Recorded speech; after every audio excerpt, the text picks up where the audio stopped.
Ayan, namulaklak na yung sunflower namin. Isa nga lang. Nilagyan pa ng bubuyog ay yung mga ano, parang bubuyog. Ay, hindi ko alam kung ano yan. Ala! Tumubo yung sunflower. Saan kaya galing yung sunflower? Dito lang. Tapos may kamatis. Namulaklak yung yung kamatis, oh. Alam mo, hindi namin tinatanim yan. Ano lang yung dito sa yung fertilizer ng asawa ko, yung alam mo yung mga ano namin, yung mga pag ano kami ng gulay o mag ano ng mga lamas, kamatis, siguro diyan ang iba hindi na nga kasi china-chop-chop ng asawa ko yung mga hindi na chop-chop kaya yan tumubo doon sa ginawa ng asawa ko na fertilizer. Tas inaabono dito, baka doon galing yan. Hindi naman namin tinatanim yan eh. Ayan o, may kamatis na. Tapos ito, mag-umpisa na naman to, oh, ano. Oh, mag-ano na yan, magiging bulaklak na, oh, dalawa pa siya. But in fairness, pangarap ko magkaroon ng sunflower. Ngayon, hindi ko inaasahan, nagka-sunflower kami. Tsaka ito, ano kaya to? Ah, pareha to ng ano, yung, ano tawag yung pink lang to. Ito din. Namulaklak na siya. May bago na naman. Namatay na yung dati. Ngayon bago. Ito din. Namulaklak din siya. Ito din. Nag-umpisa na namulaklak. Ano? Yung ito. Ano? Maliit pa nga lang. Pero hindi ako akalain na ano. Magka-sunflower kami. Ano kaya to? Yung ano pala yung cherry.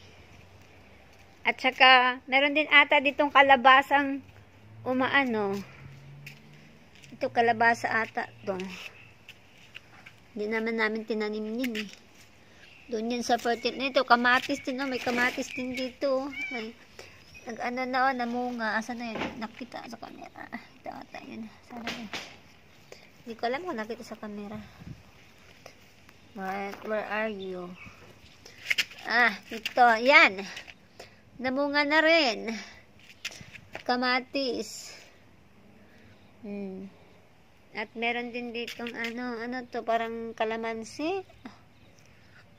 Kamukha kasi ng dahon ng kalamansi eh.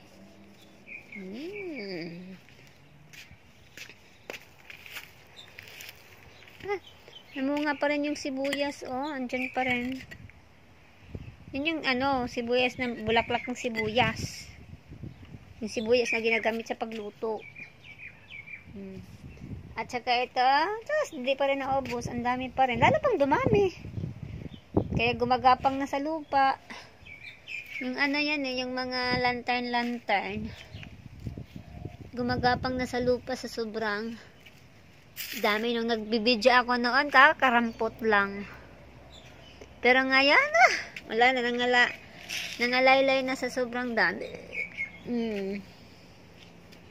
Yung money tree namin, pinutol namin, tumubo uli. Oh. Dami kasi naming money tree. Kaya pinuputol yung iba. Ba? Nang ano na naman. Namunga na naman, magiging bulaklak na naman yan. Ito siya. Yan siya, magiging bulaklak yan siya pag bumubuka na. Ganyan yan siya, parang ano, parang tawag dito, yung prutas na, pero bulaklak yan. Mag-umpisa sa ganon. Ang dami oh, ang dami ng bunga oh. So, mamulaklak ulit. So, 3 times pala ito mamulaklak sa isang taon. 3 times. Ang dami.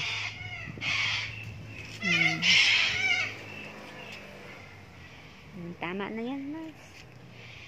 Gusto ko lang na lang ako dito sa sunflower.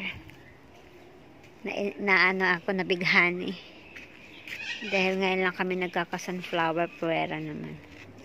Ayun, itong bulaklak na pala sinasabi ko, hindi pala, ito sa kamatis pala to. Kamatis pala ito na puno. Magkatabi kasi. O, dahil magkaibang puno pala yun, magkatabi. Akala ko isang puno, kamatis at saka. 3 dito, cherry at saka kamatis at hindi naman namin tinanim yan. Cherry, tinanim yan. Pero itong sunflower, di namin tinanim yan. At saka yung kamatis. Sa ano yan? Sa fertilizer galing yan.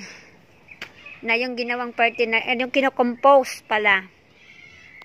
Yung kinocompose yung mga ano namin, yung mga hinugas sa mga gulay, kamatis. Pag naghiwa ng kamatis, lagay sa basurahan, tapos kinocompose. Ayun, yun na. Okay, picture na ito. Picturean natin tong ating sunflower.